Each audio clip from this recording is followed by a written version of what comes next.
நேயர்கள் அனைவருக்கும் வணக்கம். சக்தி ஜோதிடம் வழியாக உங்களை சந்திப்பது உங்கள் வழிகாட்டி ஜோதிடர் கண்ணன். கைரேகை கருத்துக்களை மிக எளிமையாக உங்கள் கையை பார்த்தவுடன் புரியும்படி கற்றுக் கொடுத்து கொண்டு வருகிறோம். பாருங்கள், பார்த்து பயன்பெறுங்கள்.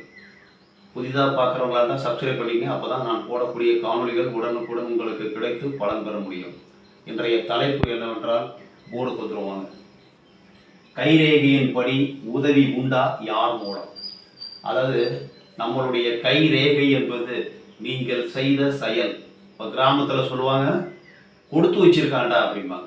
நீங்கள் என்ன செய்தீர்களோ உங்களுடைய வினை பயன்படியே கையில் ரேகைகள் ஓடுகின்றன. நீங்கள் பிறக்கும் பொழுதே நீங்கள் என்ன செஞ்சுருக்கீங்க அப்படிங்கிறது உங்கள் கையில் ரேகையாக ஓட ஆரம்பிச்சிருது. பிறக்கிறதுக்கு முன்னாடியிலிருந்தே அது உங்களுடைய கர்மா, உங்களுடைய செயலின்படி அந்த ரேகைகள் ஓட ஆரம்பிக்குது. இப்போ நம்ம போர்டுக்கு வந்துடுவாங்க. இப்போ நம்ம கையை பொறுத்தலாம், ரெண்டு கையும் பார்க்கணும்னு சொல்லியிருக்கோம். ரெண்டு கையில் ஏதாவது ஒரு கையில் இருந்தாலே அந்த பலன் கண்டிப்பாக நடப்பதற்கு வாய்ப்பு உண்டு. ஆண் பெண் இருவருக்கும் பொதுவான பலன் தான், சரிங்களா? கைக்கு கை மாறுபடும். ஒருத்தருக்கு இருக்கிற மாதிரி இன்னொருத்தருக்கு ரேகை இருப்பதில்லை. இப்போ நம்ம ஒரு கையை பார்க்குறோம் சார், எடுத்துக்காட்டுக்கு ஒரு கையை பார்க்குறோம். இப்போ இன்னைக்கு தலைப்பு என்னன்னா, கைரேகையின்படி உதவி உண்டா, யார் மூலம் உதவி வரும்? அதாவது உதவினா வாழ்க்கையை அப்படியே புரட்டி போடக்கூடியது. இப்போ ஒரு வாழ்க்கையில் திருமணத்துக்கு அப்புறம் ஒரு சில பேர் வாழ்க்கையில் நல்ல ஒரு டேர்னிங் பாயிண்ட் நல்ல பெரிய லெவலுக்கு வந்துடுவாங்க. ஒரு சில பேருக்கு பெண்கள் உதவி செய்து, பெண்கள் யாராவது அத்தையோ இல்லை தங்கச்சியோ அக்காவோ இல்லை பெண்கள் மூலமாக உதவி பண்ணி ஒரு வாழ்க்கையில் ஒரு நல்ல ஒரு திருப்பு முனையம் வர்றதுக்கு வாய்ப்பு இருக்குது.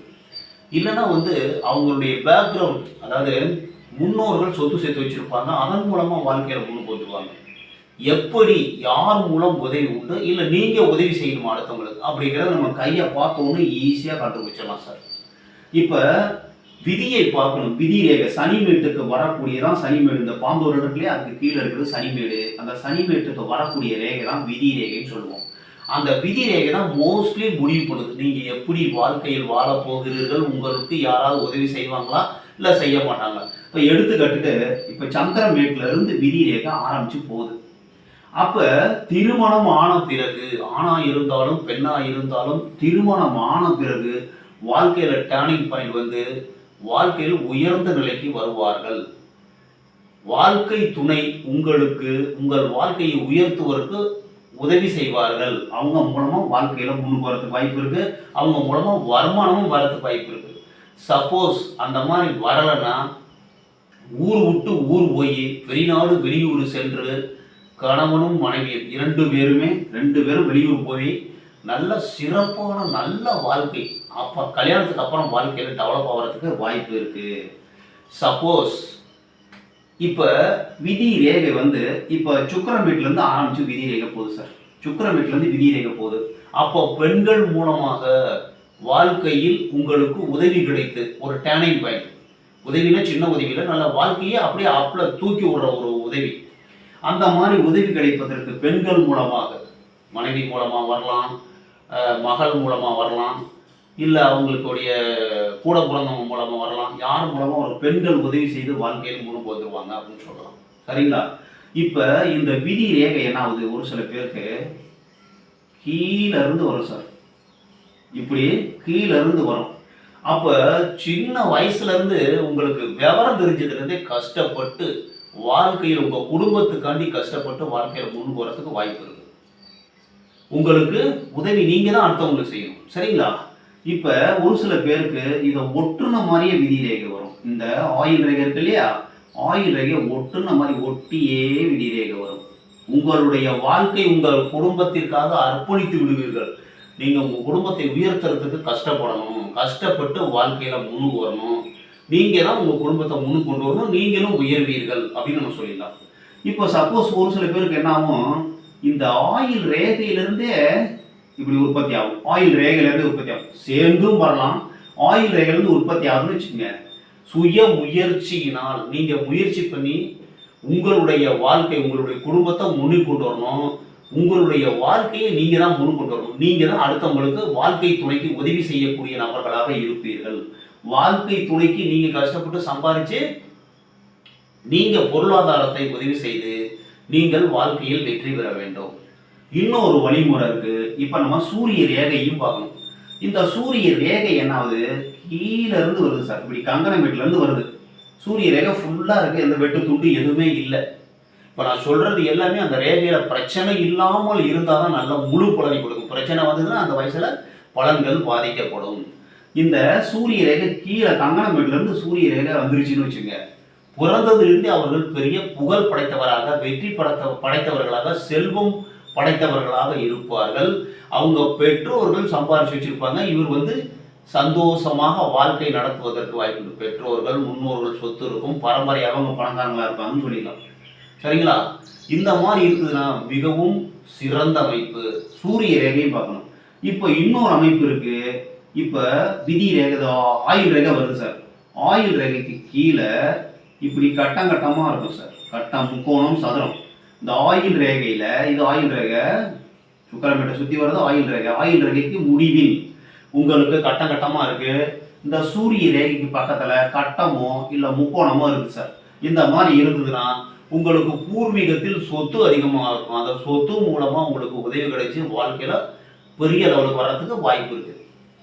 ஆயுள் ரேகையிலிருந்து ஆயுள் ரேகைக்கு கீழே முக்கோணமோ சதுரமோ இருந்து சூரிய மேட்டுக்கு கீழே இருதய ரேகையில் இந்த மாதிரி சதுரமோ முக்கோணமோ இருந்தால் உங்களுக்கு முன்னோர்கள் சொத்து சேர்த்து வச்சுருப்பாங்க. அதன் மூலமாக வாழ்க்கையில் முன்னுக்கு வரணும். சரிங்களா? திரும்ப ஒரு தரம் சொல்லிடுறேன். நீங்கள் உதவி செய்யணுமா, நீங்கள் மற்றவங்களுக்கு உதவி செய்யணுமா, உங்களுக்கு உதவி கிடைக்குமா அப்படிங்கிறத நம்ம பார்த்துக்கணும். இப்போ ஒரு சில பேருக்கு கையை பார்த்த உடனே சொல்லிடலாம், நீங்கள் தான் சார் கஷ்டப்பட்டு வாழ்க்கையில் முன்னுக்கு வரணும். எதை பார்த்து சார் சொல்ல முடியும்?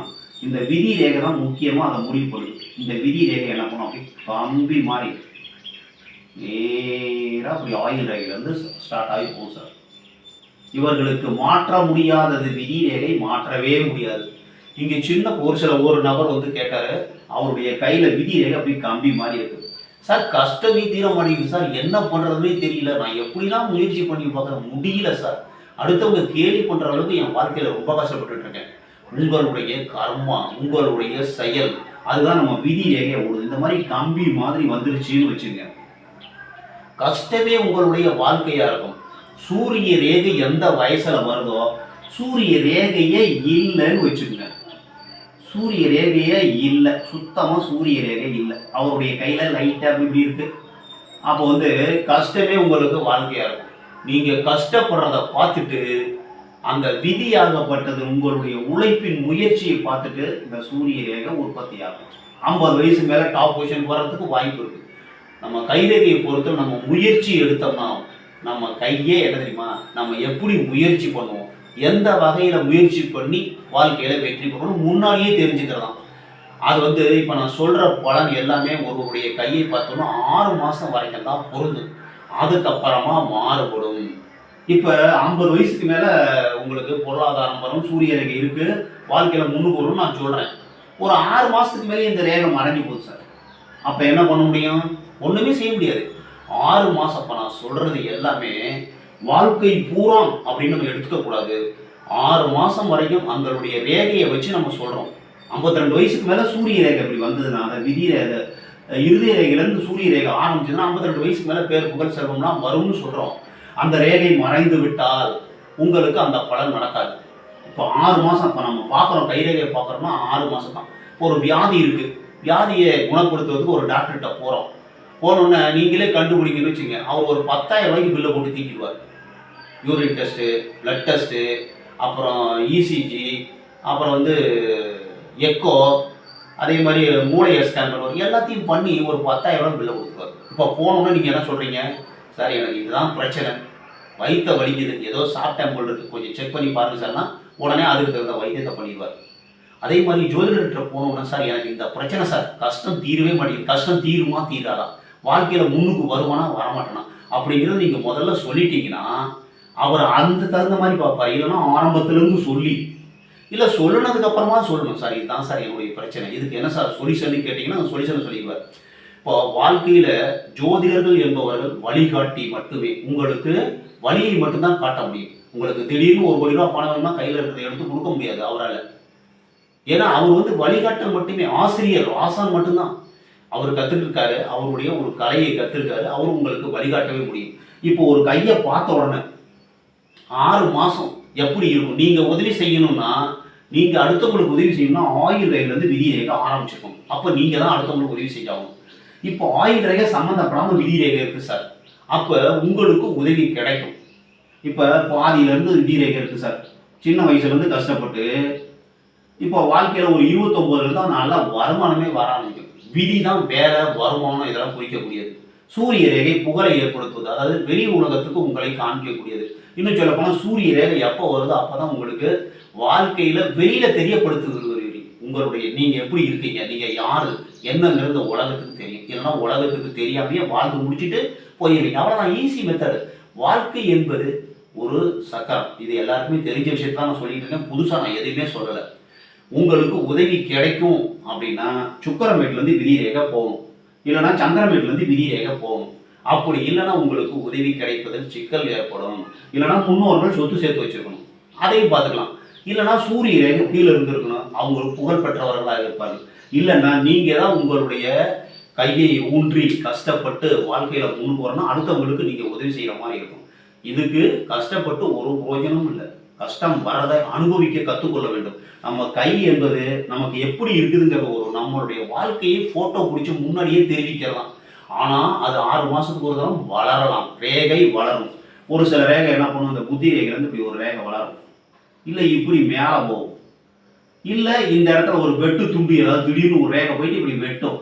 அந்த மாதிரி வரும்பொழுது 6 மாதத்துக்கு ஒரு சேஞ்ச் ஆகும். இப்போ நம்ம ஓரளவு ஒரு ஹிண்ட்ஸு சொல்கிறோம், இந்த வயசில் உங்களுக்கு இந்த மாதிரி பிரச்சனை வரத்துக்கு வாய்ப்பு இருக்குது அப்படின்னா, ஒரு 50 வயசு இல்லை ஒரு நபர் கைரேகை பார்க்க வராங்கன்னா 50 வயசு வரைக்கும் நீங்கள் இதெல்லாம் பண்ணியிருக்கீங்க, இதுக்கப்புறம் நீங்கள் இதெல்லாம் செய்ய முடியும் அப்படிங்கிறத ஒரு சொல்கிறோம். இதெல்லாம் வந்து ஒரு அனுமானம் தான் ஒழிய உங்களுடைய முயற்சி. ஒரு 20 வயசில் ஒரு நபர் வராரு, நீங்கள் முயற்சி செய்தால் வாழ்க்கையில் பெரிய லெவலுக்கு வரத்துக்கு வாய்ப்பு உண்டு, உங்கள் ரேகையே மாறும் என்பதை கூறி மற்றும் ஒரு சிறப்பான காணொளியில் உங்களை சந்திக்கும் வரை உங்கள் வழிகாட்டி ஜோதிடர் கண்ணன். வணக்கம்.